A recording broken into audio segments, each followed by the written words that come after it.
shekrishanu misvotam. Vitzivanu lasok b'divrei Torah. Lasok b'divrei Torah, lasok b'divrei Torah. Lasok b'divrei Torah, lasok b'divrei Torah. Okay, so a couple of things as we start. It should be done finally this week for the travel agency. Our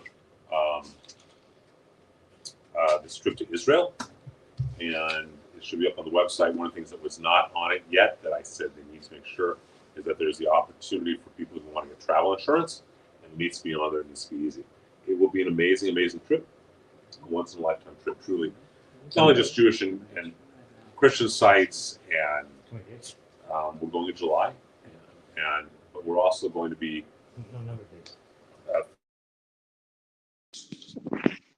includes things from river rafting on the Jordan to going to a barbecue with the IDF soldiers on their base. Shepherd. To shepherding. It's going to include shepherding, where King David shepherded us. We're coming back from one of the things. It includes opening night. It includes VIP tickets to the opening ceremonies, an invitation to a very small private party that's only for a few hundred people that's being hosted by the Mayor of Jerusalem and President Herzog. We will go there the night before the opening of the Maccabee. And any Maccabee events you want to go to can be arranged. I didn't tell you, Jerry, Eyal told me that apparently two of the RSVPs they've already gotten for that party are two people named Jared and Ivanka. Oh, really? So that should be kind of interesting. So it should be a very interesting trip. So that will be good. We're not having services Friday, right? The decision was we're not having services Friday, but we have our party a week later for a Hanukkah party with big prizes, big prizes, huge prizes for costume. Purim. They're both rabbinic holidays. So. So we have that. So let's talk about addiction and recovery and Esther and the holiday of Purim. So first of all, if I was to ask you what is the most holy day in Judaism, most people would say Yom Kippur. But the real name of Yom Kippur is not Yom Kippur. The real name of Yom Kippur is Yom HaKippurim. And our sages say, do not view it just as the Yom Day HaKippurim, the atonement, compare being atonement, but view it as Yom HaKippurim, which means the day that is like Purim. Who says that? Our sages. So, Chazal said that. So, it is, Purim is the only holiday that is to be observed in the world to come. It is based on the book of Esther, which is the only book in the Bible where God's, you'll see wrong. So. Are you smoking or you're not smoking? Sorry. Are you smoking? You're not smoking? Not smoking. Okay. Wait, can you see? Move this way. Okay. That good? I have a little screen right there. Right. So, Purim, which means lots or lottery tickets, a Pur is a lottery ticket, is all based on the holiday or the book of Esther. It is a rabbinic holiday, meaning it was ordained by the rabbis. It's not Torah. The other rabbinic holiday is Hanukkah, and they both share the same secret, which is similarities. In Hanukkah, the Seleucid Greeks attempted to destroy our spirituality, but wanted us to live our lives. In Purim, they wanted to kill our lives, not just our spirituality. In Purim, the miracle happens because we do something, and that leads to a miracle. In Hanukkah, God does something, and that leads to a miracle. We don't need to do anything. And so the secret of it is found in the toys. What are the two toys? During Hanukkah, we go a dreidel, which is like this, because the miracle comes from above to below.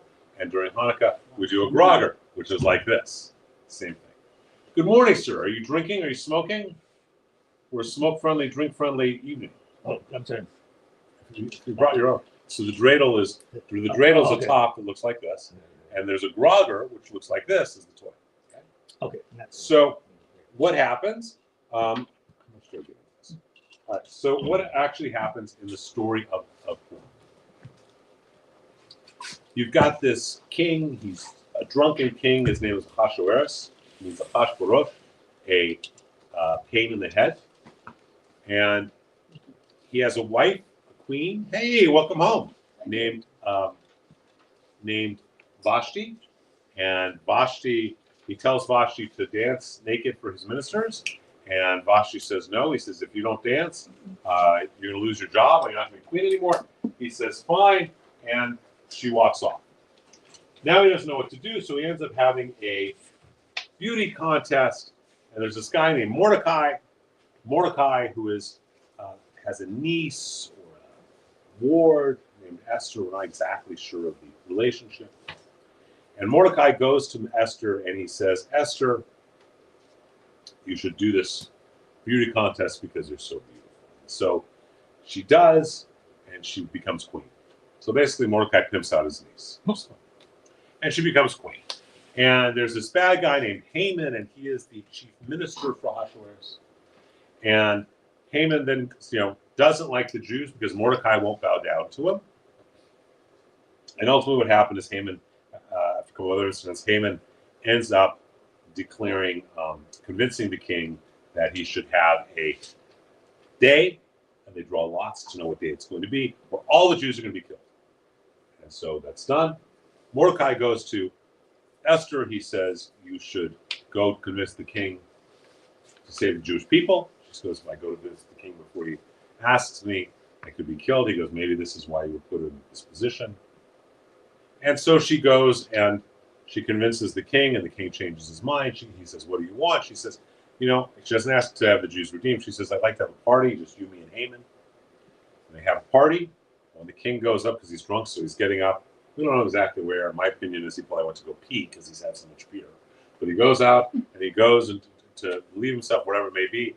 And when he's coming back, Esther starts to say, he tried to rape me. He tried to rape me. Ahasuerus is furious. He takes Haman and his 10 sons, and he impales them. That means it's not from the top down. It's from the stick up. That's impaling. And Mordecai becomes his head minister, and that's the famous story, except a number of things happen in between. She lied? Yes. She lied. Yes. And a lot of things happen in between. And we teach children, oh, we love Esther so much. And when we say Esther, we all go, oh. We read the Gods and we go the whole book of Esther. And when we say Haman, we stamp on the ground so we can stamp out. We write Haman on the bottom of our shoes and we stamp him out. And we boo, and we say Mordecai, we cheer. It's Ahasuerus, we burp. But we teach the children that. And we dress up in costumes because it's all about wearing masks and the court, and it's this wonderful holiday. The idea that there's two levels. One is, a deeper level is the fact that all of these characters are wearing masks. Okay? The simple answer is that they're all in disguise. Anyhow, and this is a party because we're celebrating that we were saved, and so we're going to dress up. And often men dress as women and women dress as men, or the boys dress as girls and girls dress as boys. And no one bothers explaining why. They just tell it's this time you can really get dressed up. It has nothing to do with grooming, God forbid. And the actual reason for that is to embrace our contrasexual part that's hidden inside. And so we do all this. And that's what we tell the children. And that's true on a certain level. But that ain't what the story's about. Not even close. So what happens in the story that I didn't tell you? Can I ask another question? Yeah. So we also tell the kids that Haman was a bad guy. Right. But from the short version you gave. No, he's a bad guy. Okay. He's a bad guy. He wants to kill all the Jews. Okay, so that's in addition to the story you. Yeah, he wants to kill. No, he convinces the king to kill all the Jews. It's his idea. So, bad guy. But the king ended up killing him because of what she said he did. Correct. And his 10 sons. So what's really going on? Let's look at the story a little deeper. Everyone in this story is a drunk. Cheers. Okay. So, you know what? The fine. I'm Well, I'm feeling. That's a good company. Feeling. Would you like some tequila? pretend. Phil, would you like some tequila? Would you like some tequila? Sam, you want some tequila? Okay. Sam, you want some whiskey? What else we got here? I'm old now, thanks. Scotch. So what is this? Naeem? Okay. So what is this story? What else happens in this story? Well, we're going to learn some of the things, but they're all excessive. And anyone can become excessive, even in trying to do good. They could become excessive. And they are all drunk on something. Ahasuerus is drunk on alcohol. Esther becomes drunk on her sex and beauty. Haman is obviously excessive and drunk on his power. One of the things that isn't read, and I don't include in the handout, I hope I did because I can't remember the exact number, and this would make my life easier. 75,000. Okay. One of the things that happens is when Mordecai gets in power, he goes and he kills 75,000 Persians. That's not read in most synagogues. It's right there. They skip it. 70 when Mordecai gets in power. He's no different than Haman. And so there's all this stuff that's going on. We are taught that Haman is descended from Amalek, pure evil, who attacks the weakest point inside a human being. That's what an addiction is, right? What is an addiction? An addiction attacks the weak part inside ourselves, whatever you're addicted to. And so let's look at some stuff about addiction and kind of look in then more a little deeper into the story about what happens. Okay? Who would like to read at the beginning on page 1? Sin rests at the doorway. It beckons you, yet you can conquer it. This is the first time the word sin is ever used in the Torah. It's always looking at you. If you want to understand sin in Judaism, go watch the movie Devil's Advocate. It's a perfect definition. How many of you have seen that movie? Oh, it's Keanu Reeves and Al Pacino. Oh, that. Oh, amazing. What's it called? Devil's Advocate. Oh. Al Pacino plays the devil. Brilliant. Brilliant. And he ends up seducing Keanu Reeves, and Keanu Reeves loses himself. And Keanu Reeves says, you made me do this. And Pacino says, I never made you do anything. Yep. I didn't make you sleep with those women. You chose to. I didn't make you do the alcohol or the drugs. You chose to. I didn't make you steal. You chose to. Well, yeah, but you put it in front of me. Yeah, but you didn't have to choose it. That is the Jewish definition of sin.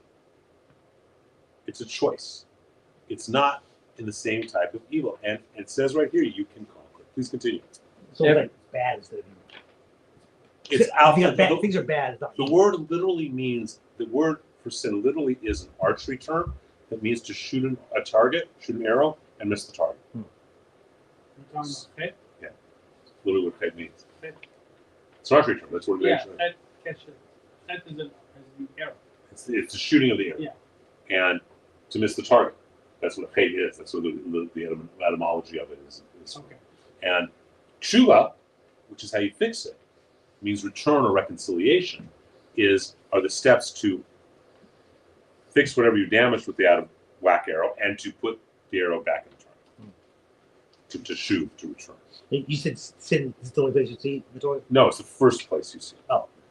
All right, please continue. Everything is foreseen by God, but free will is given. Isn't that a great paradox? Free will is given, and yet God sees everything. Everything's already. Please continue. The term for evil, impulse or inclination, is yetzer hara, as is opposed to yetzer ha-tov, meaning good impulse or inclination. There are those rabbis and scholars who have defined tav as sufficient and ra as insufficient. We normally define Ra as evil and Tov as good, but a lot of scholars believe that really the best way of defining it is Tov. It does not mean good; it means sufficient, whole, and that Ra means insufficient. Okay, go on. Although a minority opinion, it gives another take on the understanding of the impulses. The evil impulse is at first like a spider's web, but in the end, it's like cart ropes. That's from the Talmud. Go on. The evil impulse is I'm at sorry, you okay, Fiona? What's a Too much cart rope? sugar? Is that too much? What's a cart rope? a cart rope. Like a rope that's tying to a cart. Okay. Big, thick rope. The evil impulse is at first like a passerby, then a lodger, and finally like the master of the house. And a great way of describing Yeah. right hands of taking control. Go on. Such is the device of the evil impulse. Today it tells a man to do something trivial. Tomorrow it tells him to do something more serious. Finally, it tells him to go and serve idols, and he will go and serve them. So, you know what? It's kind of like the mafia when they It's, recruit. here, have a little taste for free. Yeah, it's the giving the yeah. Have a little taste for Push it. So, one little snort, is it really going to hurt you that much? No. One little shot, one little drink, it's just a little alcohol. Is it really going to hurt you that much? Right? Well, when it starts becoming a lot, it does. It goes down a path that's a slippery slope. Please continue. 'Cause this- Everything is in the power of heaven, except the awe, fear of heaven. I love it. Everything's in the hands of heaven, except being in awe of heaven. That's our one thing. Go on. A Gentile asked a rabbi, "What purpose did your God have in speaking with Moses from the midst of a bush?" Right? Because I'm outside, what happens? God speaks to him from a little tiny ugly bush. Right? He doesn't speak from a big tall oak. Go on. He answered, "To teach that there is no place void of the divine presence, not even so lowly a thing as a bush." The saying is attributed to God. In every place where you find the imprint of men's feet, there I am. And yet, the book of Esther is the one book in the entire Bible that doesn't mention God. Ever. Yep, only book. God is never mentioned. So, if all of the books of Ketuvim, of the writing section of the Bible, are about experiencing God within different relationships, Job teaches us how to experience God when suffering. Psalms teaches us how to experience God when all the different feelings that we have.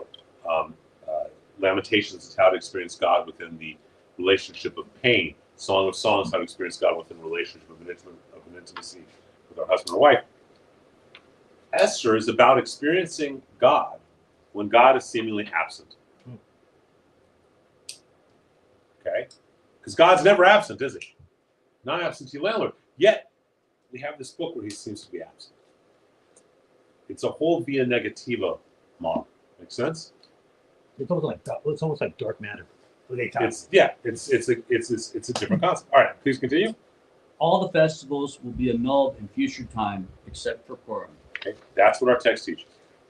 Messiah will come. Every festival you won't have to observe except for Purim. Because even in the world to come, you can get excessive, and that's what this story is about. It's about learning the problems with excess and what to do in an excessive environment where God is seemingly absent. Who wants to read page 2? I'll do it. Go, Melvin. Oh, okay. Set in the 5th century BCE, this is the only book in the Bible in which God's name is never mentioned. Right, so we said that. Go on. On the 7th day, when Slowly. Oh, sorry. On the 7th day, when the heart of the king was merry with wine, So he's drunk. he commanded All these names. all these names, the 7 eunuchs who served in the presence of Ahasuerus. Ashur, the king, to bring Vashti, the queen, before the king with the royal crown, to show the people and the prince her beauty, for she was beautiful to look on. But the queen Vashti refused to come at the king's command by his eunuchs, His eunuchs, the guys without. and the king was very angry, and his anger burned in him. So what happens? He wants to show how sexy his wife is to all of his ministers. Baby, come on over here. Take it all off and dance for him. I want them to see how pretty you are. And she says, no. Okay. She says, no.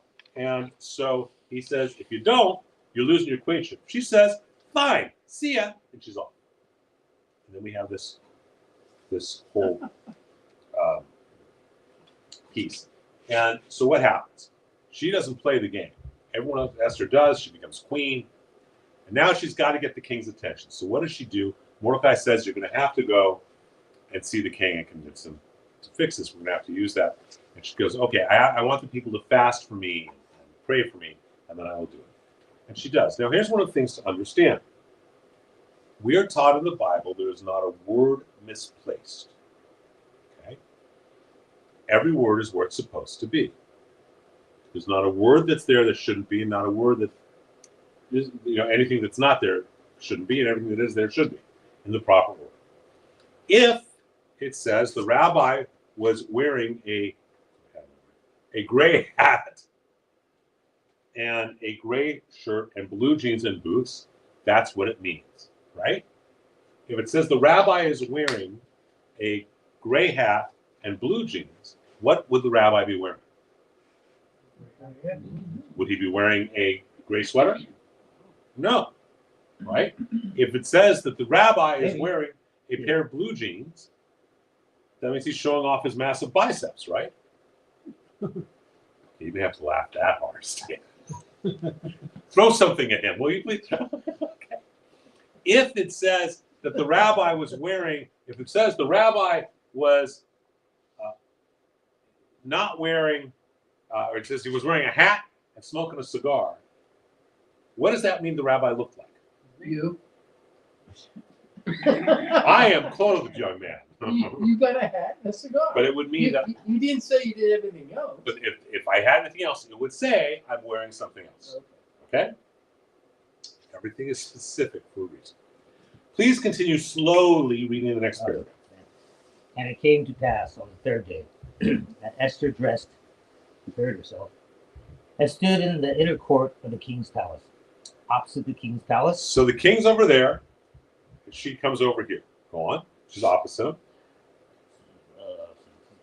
And the king sat upon his royal throne in the royal palace, opposite the gate of the house. Okay, so what it literally says, it is that Esther prepared herself wearing her diadem. Esther was wearing her diadem, her crown. That's what it literally says. Okay? And that's all. This is the crown. Okay? And she stood across the hall from the king. Now, well, first of all, is this okay? She's his wife. Can she do anything she wants? Pretty much. It's totally cool, right? There's nothing wrong with it. Unless he says no. I mean, if she wants to. I won't say that you have, Fiona, but do you know any women who may have manipulated their husbands with their sensuality and sexuality at any point? I think that's possible. That's possible. Any of you married, have you ever been manipulated? And you're happy to be so. Who cares, right? So what happens? She's across wearing her diadem, her crown. And the king sat upon the royal throne in the royal palace opposite. And then what happened? And it was so when the king saw Esther, the queen, standing in the court, that she found favor in his sight. And the king held out to Esther the golden scepter that was in his hand. So Esther drew near and touched the top of the scepter. Then said the king to her, "What do you wish, Queen Esther, and what is your request? It shall be given to you even to the half of the kingdom." Okay, let's review this story. So the queen shows up. We know she's beautiful, and she's just worn her crown. And she's on the opposite side of the hall, and the king, who's sitting in his chair, holds out his magic cigar. Right? When he sees her, suddenly his cigar is like this. She shows up. She touches the tip of his cigar. It was Esther, not Monica. She touches the tip of his cigar. And he says, "Hey, baby, I'll give you anything you want, even half the kingdom." How many think it was a cigar or a scepter? How many think it might have been something else? Well, but you just We said, do use euphemisms, though. So that's where the divorce settlement 50-50 came in. So we say that Torah's put in the language of men. So it doesn't ever say, as an example, God is angry. It says that God's nostrils flare. Well, actually, there's passion. That's what's there. But what's generally translated is when God is angry. The text actually says his nostrils flare. God doesn't have nostrils that flare. We put it in a language that. So maybe a scepter is just a scepter. and she touches the tip of the Rudyard scepter. Kipling. She touches the scepter, touches the tip of the scepter, and he says, "Hey, babe, anything you want, you got it all. You get half of it." Or maybe the scepter was something else. Either way, she uses her sensuality and her sexuality to get what she wants, and she says she wants this party, and then she accuses poor Haman. So is she a bad person? Is she a bad person? What do you think? Well, if she's accusing people of doing things, She's saving the people. She's saving the Jewish people. right? So that's the whole story. Like, if she's making up stuff, that's one thing. But why is she doing it? Is there similarities to Adam and Eve here? I'm sorry, what? There's similarities in Adam and Eve at parallel to No, because we don't view Eve that way, but there are very distinct similarities between her and Potiphar's wife. Okay, who does the same thing with Joseph. In fact, it's the exact same language in the Hebrew. And so what ends up happening? And the king said to Yep, go on. And the king said to Esther, the queen, the Jews have slain and destroyed 500 men in Shushan, the capital, and the 10 sons of Ammon. What have they done in the rest of the king's provinces? Now, what is your petition? So what happened? Haman and his 10 sons all get impaled. And now the king says, now what else do you want? She obviously touched the scepter really well. And it shall be granted to you. Or what is your request further? And it shall be done. Then said Esther, if it pleases the king, let me be granted to the Jews who are in Shushan to do tomorrow, also according to this day's decree, and let Haman and 10 sons be hanged upon the It's gallows. actually impaled. Go on. And the king commanded it so to be done. And the decree was given at Shushan, and they hanged Haman's 10 sons. For the Jews who were in Shushan gathered themselves together also on the 14th day of the month Adar, and slew 300 men in Shushan. But on the plunder they did not. So they're already killing a few hundred guys. The Jews are. Go on. But the other Jews who were in the king's province gathered themselves together and stood for their lives and had rest from their enemies, and slew of their foes 75,000, but they laid not their hands. So when they get in power at Mordecai's direction, they kill 75,000 Persians. Back then, that's Okay? So everyone is pretty much a jerk in this, aren't they?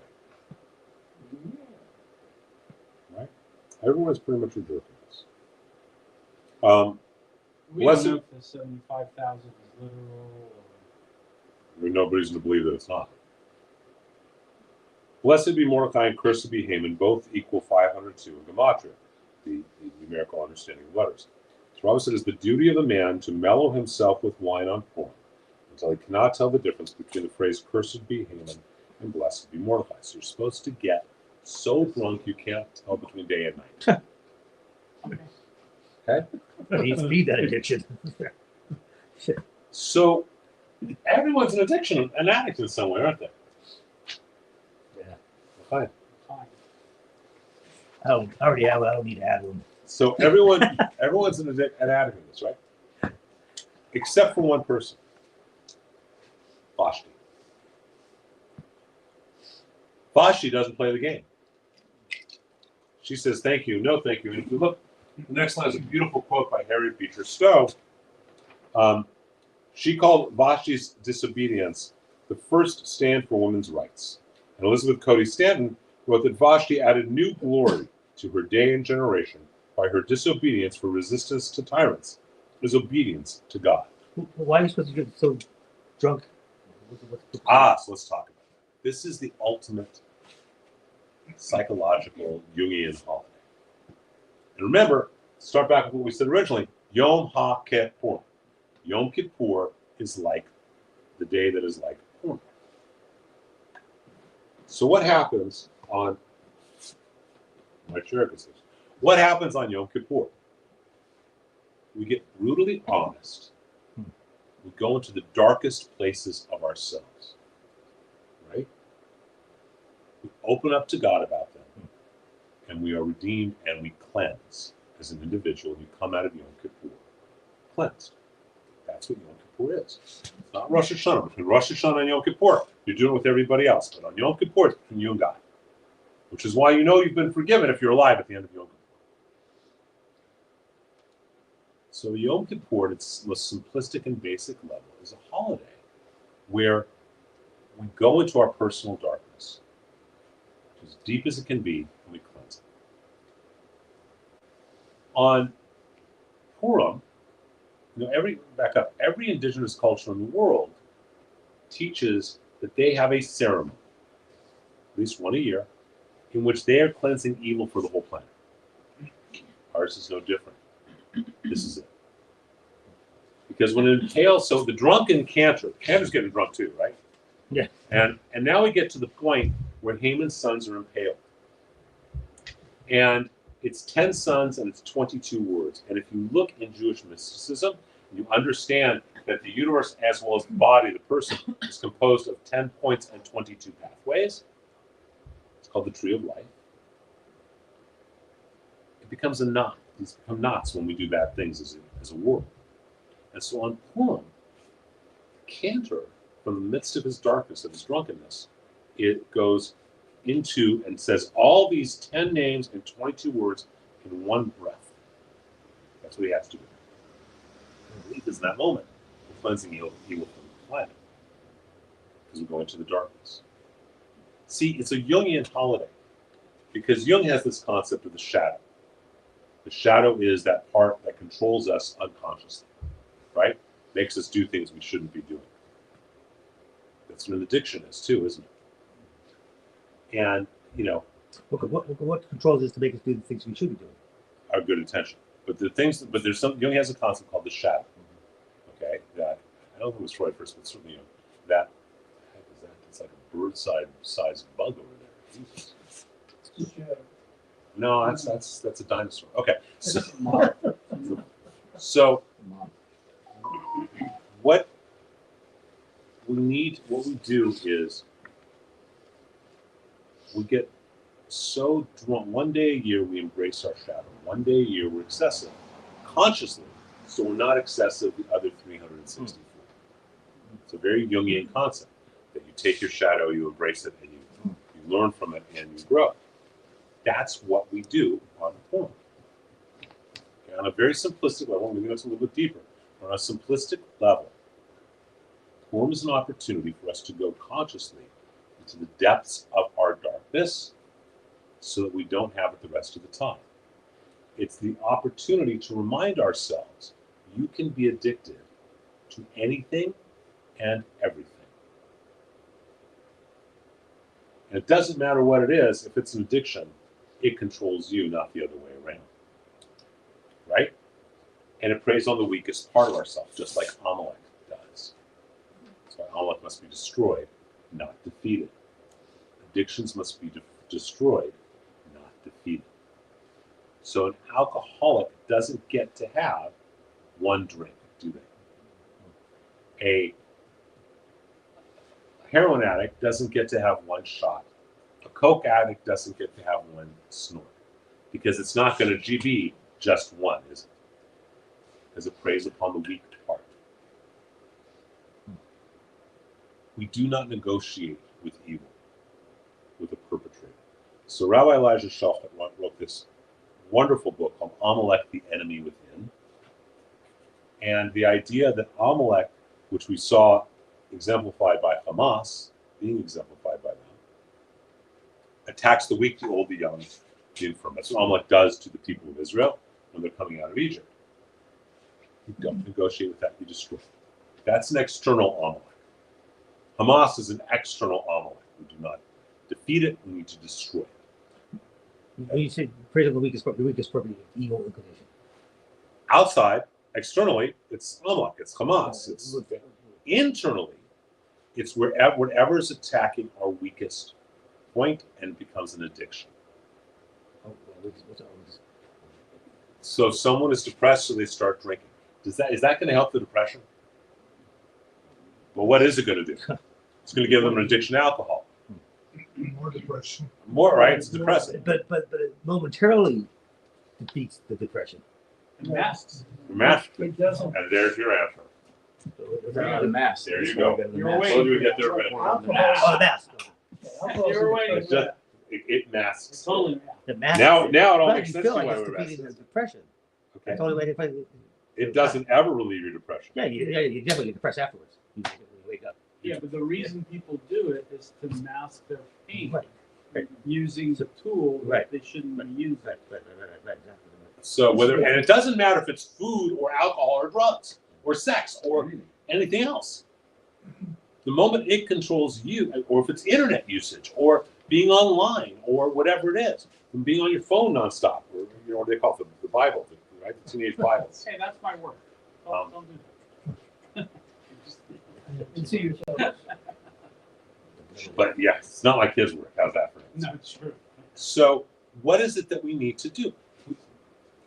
The addiction preys upon us. Remember, when we first learned about sin, it beckons at the door, it sits at the door beckoning you to enter. You're in pain? Take it. Am I really going to take him out of pain? No, I'm going to mask it. You can take my money. There it is, right? My problem is pain. Right? We'll lead you to pain. Right? And it doesn't matter what it is. That's what an addiction is. And we can't fight it alone. And the first thing to recognize is when you're in that position, don't play. You don't play. Vashti gives us we know from Amalek, if you're dealing with evil externally, it needs to be destroyed, not defeated. We know from Esther, if you're dealing with addiction, it's the way you destroy it is by. Is it you okay? The way you destroy it is by saying, "I'm not playing. I'm not going." So all your buddies are in Vegas, right? You've been in Vegas. And you say, "Oh, that's all great. Let's go to the whorehouse. Everyone's drunk. Let's go to the brothel." It's not in Vegas. No. It's illegal in Prom. Prom. Is that where they have them now? They have a golf. I'm not taking the kids to the golf tournament. Prom. Yes, a time. Oh, prom. Prom Las Vegas. Oh, not firm. So you're with your buddies. You say, "Let's go to the whorehouse." Right? Everyone's drunk. Let's go to the whorehouse. It's like, should you do that? Do you think? No. And you know you shouldn't. So you say, "Okay, I'm going to go. Just done with my friends. I'm going to go and hang out with them." Right? And so you hang out with them, and everyone else is getting drunk, and girls are sitting on their laps and saying, "Come into a private room," and you're now drunk, and this hot-looking, fill in the color of hair that you like, comes and sits on your lap and says, "Come on, let me just take you. I'll just talk to you." What's the right answer when he was like, "Let's go to the whorehouse"? What's the right answer? I'm out. I'm out. Says right. Do you take credit card? What credit cards do you have? Right? What's the right answer? The right answer is, I'm out. Depending if you're a Gentile or a Jew. Period. Doesn't matter. Right? The right answer is, Yeah, totally. if the answer is, okay, let's all go, hey, let's go try it. We're trying this new drug over here. Let's all go. Okay, you don't have to use, but come with us anyhow. Should you go with them? No. Because it's just beckoning you. Come into it. It says, no, I'm having nothing to do with you. Defeat me, nothing go. So part of it is to prevent it by recognizing that you step away from that evil inclination. Great example. Personal example.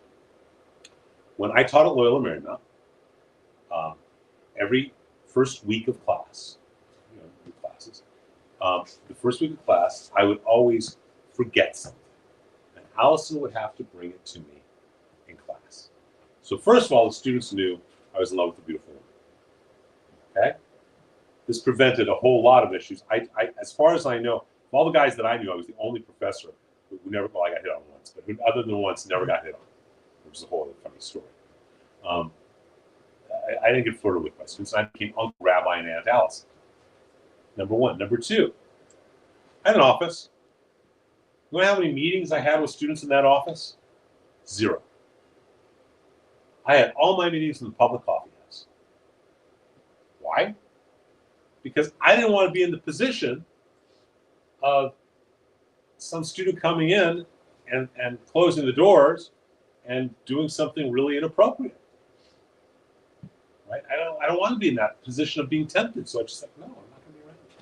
So I took all my meetings to, and I learned it actually from Rabbi Shrocha, told this great story about a woman came into his office and she was engaged, and she said, well, I want to thank you, Rabbi. And he said, he didn't remember her. He said, well, you're welcome, but for what? And she said, X number of years ago, I was obese. I was obese my whole life to that point. And I came into your office. I made an appointment with you to talk with you. And when I came into your office, I was about to close the door. You said, don't close the door. I said, why? And you said, I don't want to be in a closed room with a beautiful woman alone. That changed my whole consciousness. And I lost the weight, healthy, getting married, and all that. I never did that. So you take it off the table. That's the first step of understanding that we don't negotiate. You don't negotiate with evil, whether it's Amalek externally like Hamas, or whether it's Amalek internally like an addiction. You don't negotiate. Okay? And so we then have this whole, because it doesn't matter who you are. Mordecai starts off good, but ultimately he kills 75,000 Persians. Power corrupted him, and that can happen to anyone. More clergy than anyone wants to admit have acted extremely poorly and inappropriately because they let themselves be put in positions they shouldn't be put in. Okay? I don't take private meetings in closed offices. Right? No one knows. No one can tell you. I've never done it. Have I? Right? I don't. There was a rabbi, good guy. I knew him when he was much younger, even because he was one of my camp counselors. And a number of years ago, he was. This time it was early 90s, I think. He was the senior rabbi of one of the largest Reform synagogues in the nation. And one day, at one of the women's groups, one of the sisterhood groups, talking or whatever, one of the women said, I don't know what to do, and I'm feeling really horrible. By the way, he was married and he had 5 kids. And I think 4 or 5 kids. And she said, I have to be honest. I feel horrible. I don't know what to do about it. I've been having an affair with the rabbi. We had a private meeting, having an affair with the rabbi. Just between us girls, what can I do? And all of a sudden, there were like 4 or 5 other women who said, "Oh my God!" Because they've been doing the same thing. All at the same time. I mean, not at the exact same time, but all at the same time period. He obviously lost his job. It was a rabbi out here who had had an affair, right, and lost his congregation. And I think he did my bar mitzvah. he might have, I don't know. And so, right or wrong, look, you may have done your bris for all I know. That's so right or wrong, and people are judged by where they are. Rabbis should be judged differently than lawyers when it comes to ethics like that. But the answer is you don't put yourself in that position. Okay? The one time I was flirted with by a student at Loyola, there was a young woman, she was a senior, extremely beautiful young woman, who would show up in class every day in high heels and a short skirt and have nothing underneath. Front row. She was front row, Right. and she sat like this. I read the story. It says, I lived this story. And I don't know, second week or so, I get this email from her that says, I have to get an A in this class. Can we sit down and talk, and you can tell me what I need to do to get an A? I will do whatever I need to. Now, irony is she was actually ended up being an A student. That's the actual irony. I needed to be able to get a lot. What was the first thing you think I did? What's the first thing I did? Maybe white in a public place. No, before that. I immediately called a dear friend and then a couple other friends and shared the email with them. Because now I've put boundaries on myself, haven't I? right? I've now, no matter what she does, I know that other people know what's going on. Then I emailed her back saying, it's really simple. You can do good on your, do well on your exams and do a good research paper. And it was that simple. She never showed up dressed like that again. She was always in sweats. I don't know what happened. Right? So to put a prevention on myself, it's a Jewish technique. We put a boundary farther away, a fence around Torah. So I put a boundary. I could have met her in a public place and she might have said, come on, Rabbi. Right? But by me doing that immediately, there was never a chance I would ever do anything or could, no matter what she did, was it? Right? What are the boundaries we need to put on ourselves so we don't get lost into behavior that is out of sync with who we are, which leads to addictions? Okay. So one of the first things that we need to do is there's been a very successful addiction recovery program called the 12-step program. For what? The 12-step program. Torstra? 12 steps. Torstra. So this is, we need to identify our triggers, and we need to know what it is. If you're easily drunk, don't drink. Period. It's just that simple. If you are easily seduced, don't put yourself in any position where you might be seduced. If you easily get drunk, don't go to a bar. That's just stupid. You're making it harder on yourself and easier for Haman, for Amalek, to come attack you. Right?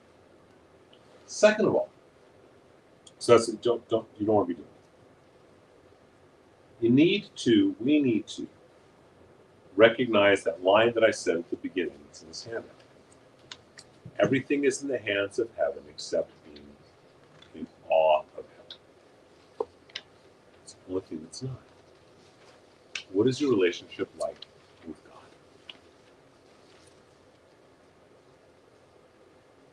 So how do you develop a relationship with God? So I'll ask the question differently. How do you develop a relationship with a partner? Honesty. Transparency. Right? That's how you really get to, first of all, get a deeper relationship. What else do you need to do? Talk to him. How many of you talk to God?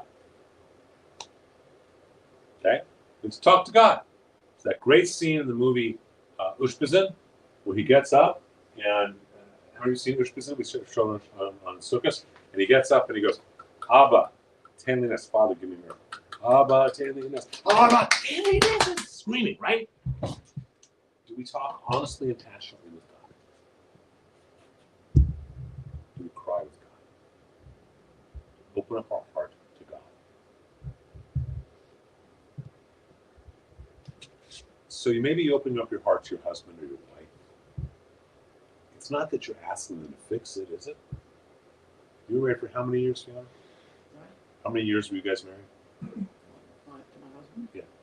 We were together 24 years. You've been 24 with Stan. No, With 26 with Stan. So I would say you're 26 with Stan, 24 with My husband. your first, forget his name, No.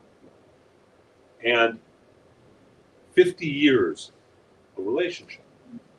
Between those two men, and you only, first one, he died, so that doesn't, it's not like, and then you found Stan, I can't imagine him.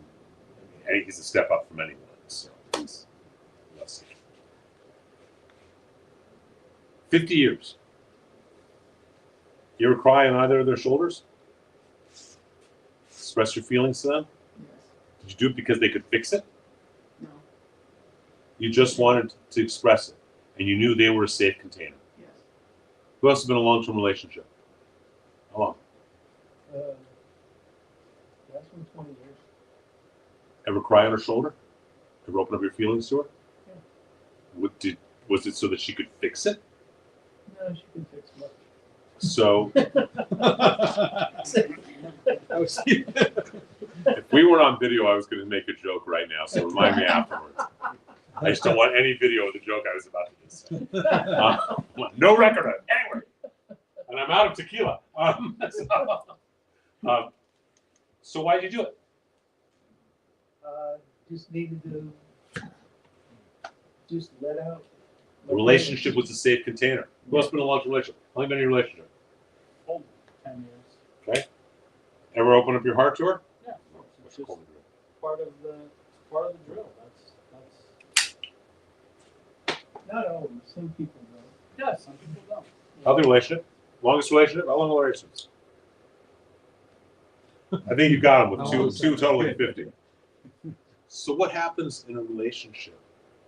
You're not pouring out your heart so they can fix it. You're pouring out your heart. And what happens in the relationship? It becomes deeper, doesn't it? For both parties. Ever had, again, I'm going to use you, either of your two husbands, I call Stan a husband, even though he's really just a boy toy, when we know that. Ever have either of them pour out their hearts to you? Sad, not so much. A few times. And even if it's once. And Mel? Okay. Deepened your relationship, didn't it? So whether you're pouring it out, what's inside of you, or you're receiving what's from someone else, it deepens the relationship, doesn't it?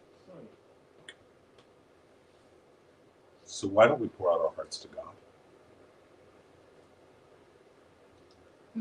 I do. I was just going to say, another way to draw closer to God for me is to do the do commandments and to not do the don't do commandments. Okay. So we're going to get to that in a second. Okay. First part is we want to open our hearts. We need to talk to God honestly. Okay. Ever pour out your heart to your partner? And they didn't say anything, but it still made you feel better. It made you closer to them, didn't it? Pour out your heart to God. Whether anything happens or not, what's going to happen to the relationship? It's going to become deeper. Now, when you're in a good relationship, when you're in a healthy relationship, one of the things is to know what your partner likes. Even if it's a relationship with kids, right? To know what the person you're in a relationship with, what they like, what they dislike, and for them to know what you like, what you dislike, right? And that's where we get to what you just said. You want to know what God likes? He tells us. He's pretty blunt about it. Do this, don't do this. I like it when you do this because it's going to benefit you in the long run, and that makes me happy. When you do this, I know it's going to cause you pain in the long run, and that makes me unhappy. How many of us are parents? Do what your father tells you to do and stop asking questions. Well, I got teenagers, so right. But how many of us are parents, right? What makes us happiest is when our kids are doing well. So we don't give them guidelines because we're being autocratic. We give it to them because we want them to have the tools to succeed, to be healthy, happy, successful grown-ups, right? It's only enough. They're never going to watch this again. So you guys know my kid's passion is golf. And they have certain boundaries that they can't do. One of which is that they can't go and be screwing around on random websites. Not porn sites, by the way. They're about golf. They're just constantly, during school hours. And they keep doing it. They have to keep taking things away. And I said, you're going to keep doing it. I'm pulling you out of the tournament. And I'd already talked to the high school coach because they're freshmen on the varsity team. They had a tournament scheduled. I already talked to the coach last week. I said, look, they're having some issues, and I hate this. But are you okay? As long as it's not league play, it's going to affect the whole team standing. Are you cool with me pulling him out? He goes, absolutely. I'm totally supportive of you doing it. We need to make men, not golfers. So, day before yesterday, they did it again. It was like, okay, guys, you have a tournament on Tuesday, you have a tournament on Wednesday. For Aurora, which one are you not playing in? And they chose Wednesdays. and then ultimately it was rained out today anyhow. So they really didn't lose it. But they didn't know that at the time. And yesterday, and they said, "Well, you have to tell the coach." I said, "Fine." And yesterday we went to the tournament. I said, "Coach, I didn't take a second. This is what they've done. They're not playing." He goes, "I'm supportive of that." I said, "Is it going to hurt the team?" He goes, "Yeah, we won't be able to field the team. We won't have enough players. It'll maybe rain it anyhow, but we won't have enough players." He goes, "I'm going to talk to him about it." Now, did that give me any joy?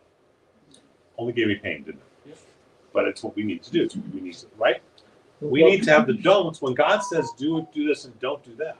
She said, you know, God, we rewarded you for making the right decision. You rained it out. So you can't do Well, it's they you know it. We didn't see they think they ran out. I don't know. But the point is that when we right, God's not telling us don't do this because it affects Him. He's telling us so we can be healthier and happier and more successful.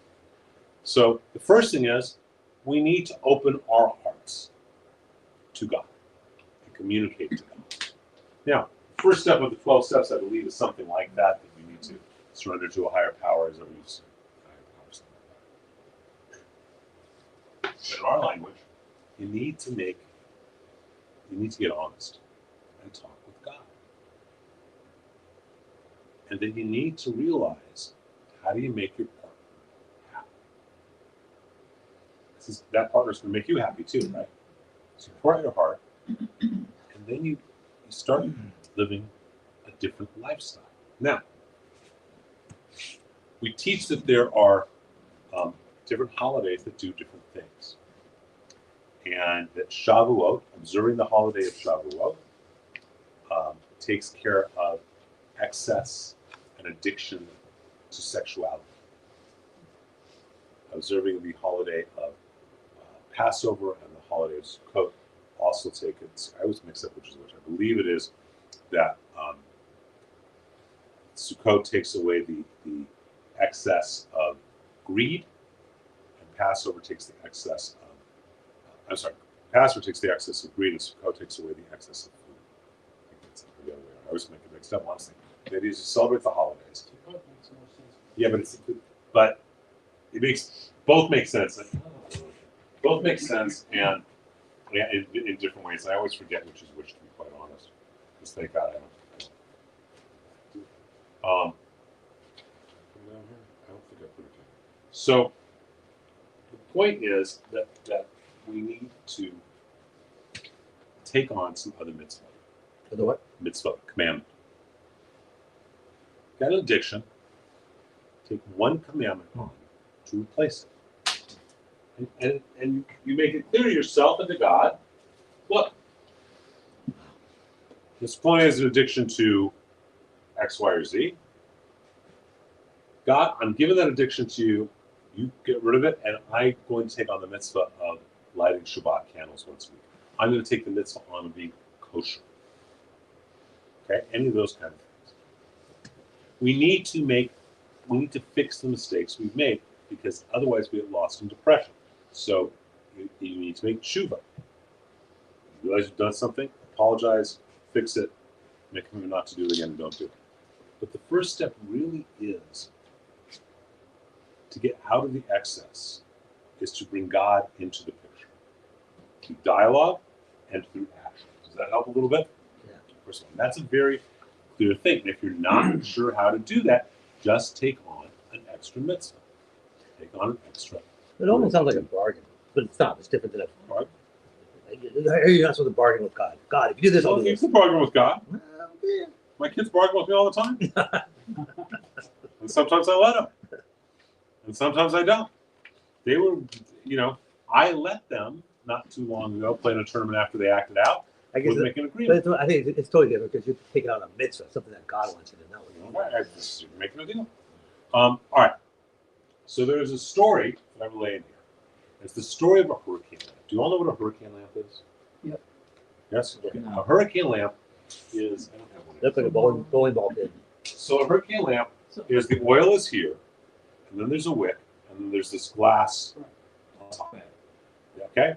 And the wick burns. And over time, the glass on the inside gets black. Gets soot. Okay. So there's a story, and I have it in here, and you you can keep these handouts, obviously. A grandfather went to his grandson, and he said that give a dirty hurricane lamp, and he said, clean this lamp, clean all the black off. And so the grandson tried everything he could to scour the glass, and it wouldn't come off. And so he brought it to the grandfather, and he said, it won't come off. And the grandfather said, well, no, let me show you why. He took a soft rag, and he cleaned the inside, and the light could shine. Our souls, are like those lamps. And just by living, we dirty them. And there comes a time, like the lamp, if we don't clean it, it just gets dirtier and dirtier, and we can't shine our light. We don't even realize we're dirty. What do? We have to get honest and gently clean from the inside out. Addiction and recovery is not an external dis-ease.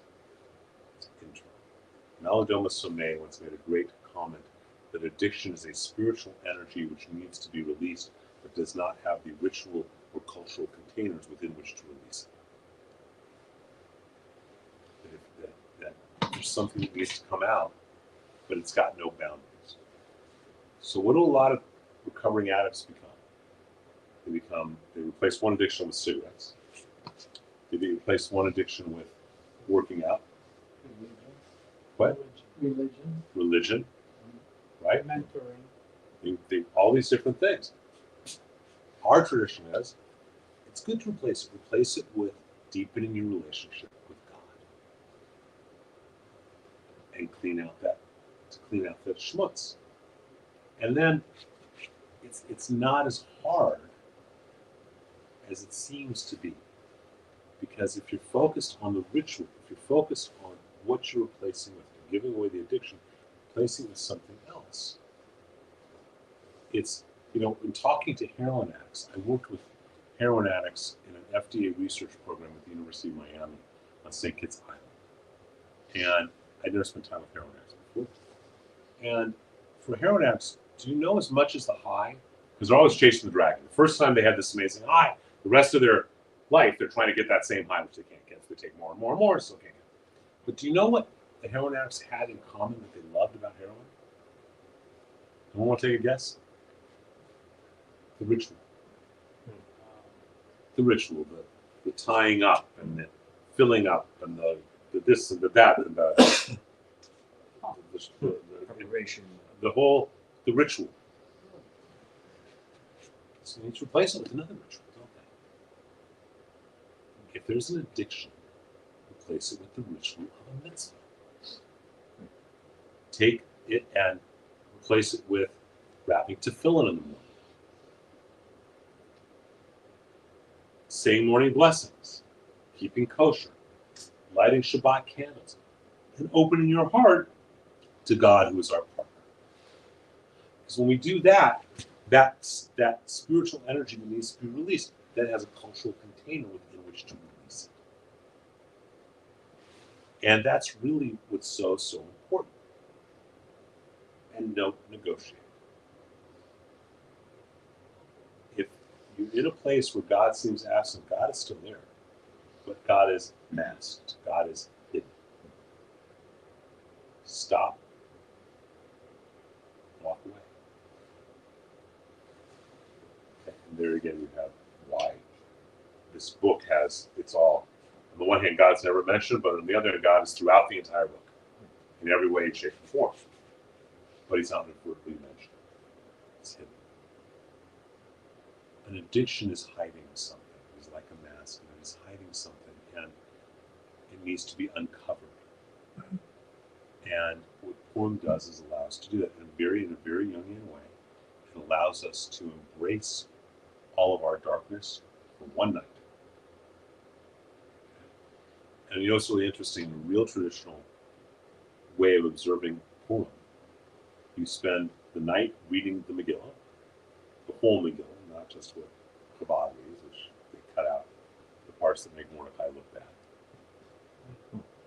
But you read the whole Megillah, and you're getting drunk. Everyone passes out, and then midnight shows up, and everyone's woken up to read the Book of Lamentations. And that's the tradition, to understand that it was our own darkness that led to the destruction of the temple. Because what else is an addiction? What else is an expression of it? Gossip. How many people do we know are addicted to gossip? Social media. Social media is, It's all gossip. it's also unhealthy in so many ways. I get there are positive things, but it is also extremely unhealthy. So this story, so celebrating Purim, if someone says, okay, you know what, where do I start? I said, we'll start by coming to where we do Purim. My answer is start by having an open dialogue with God. Don't need to go wherever you want. You go outside, you go inside. Just go with just you and God and go have a conversation. And just like you're crying your heart out to your partner and you don't necessarily want a response, like how many of us can, I'm not going to point to you, but how many of us men can relate to the woman cries out or and we want to fix it. And then she gets angry at us. I didn't want to fix. I just wanted you to listen. Laughing, right? Because All the time. pour your heart out to God. Not so he'll fix it, but so that you deepen the relationship. Let me fix it that way too. Pour your heart out. Don't be in a position where there are triggers. Walk away when everyone's in excess. And use the rituals of Judaism to do what your partner wants. Just take on one more. That's all. One little one. Does that help a little bit? So now you guys see how powerful Purim is? So that's not a practical use. And what was that, Orlando? You crossed your arms. You just got cold? There's a heater over there. We got three heaters going. Is Purim Oh. the wet T-shirt also? Is that part of Purim, or is that a different? Wanted to give him a Story. wet T-shirt? You used to talk about a. No. There are two holidays. Yom Kippur is one. The other is Tu B'Av, where the women would dress in white dresses, doused with water, and dance before the men, saying beauty is vain as they're wearing white, wet clothing. Which holidays? Yom Kippur and Tu B'Av. Four? Yep. Is this the only thing you remember? Yep. From your bar mitzvah study? During the day of After the they after in borrowed dresses and dance. The wet T-shirt contest was not for. This was the drunken, semi-clothed contest. So the idea is to get so excessive, consciously one day a week. And this is the other thing. You want to stop someone from drinking who's just starting to, get them so drunk that they're violently ill. Tony Robbins talked about Cigarettes. when he was a kid. Who was? Tony Robbins when he was a kid. His dad drank a lot of beer. He always tells the story. And so he went to his mom and he says, "Mom, I want to drink beer like Dad." And she said, "Okay, but you got to drink all 6 of these, and you can't stop till you finish." And he was puking his brains out, and she made him complete all 6 of them. He never touched alcohol again the rest of his life. There was a family, and I knew the family well, and the young man didn't want to finish going through his bar mitzvah, and I said, "Look, once you're gonna be a man, you'll be treated as a man. Not be a mama's boy anymore. I will treat you as a man." People, so he did his bar mitzvah, and then they had a barbecue at their home, and I was like 13 and a half or whatever, and so he said, "Do you have a cigar?" I pulled out a cigar. It was a barbecue. And I said, "Absolutely." And his mother looked at me and I said, "You have no say in this."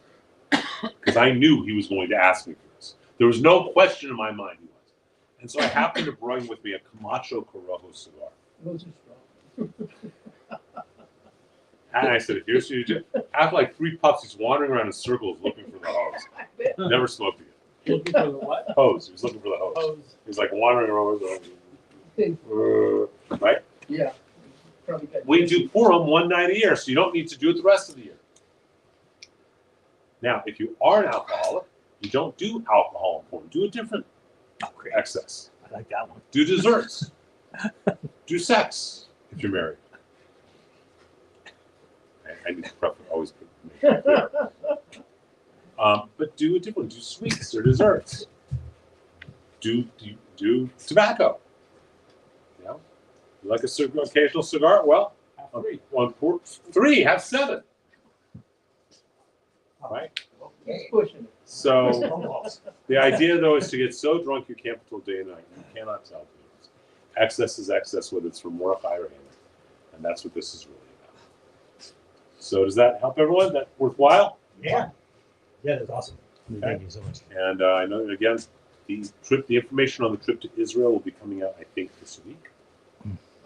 The link. Yeah, your son called me too. I know we did. Talk to him. You have 2 in a room, but I want to bring both my boys. There is a charge that's different. Right. But To my have- question is, are there any other single individuals? Yes, that- there will be other single individuals. Could I share a room with someone else or? Yeah, they'll work all that out. Once this whole itinerary, they got the website up, I'm out. I got nothing to do with this. I want nothing to do with this. The temple has nothing to do with this. Temple's not going to the money's not going to the temple.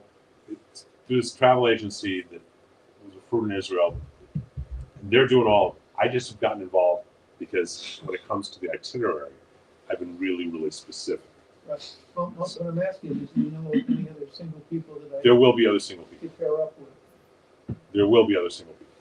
But how would I do You that tell on them you the? want double You tell them that you're single and you want to be in a double room. Well, then it's an extra charge, but what I'm saying is. No, you just tell them you want double occupancy. oh, Yeah. Oh, You no, just so- you just tell them. You just tell them. I want to. If there's another single, I want to be hooked up with her. I mean, him in the room.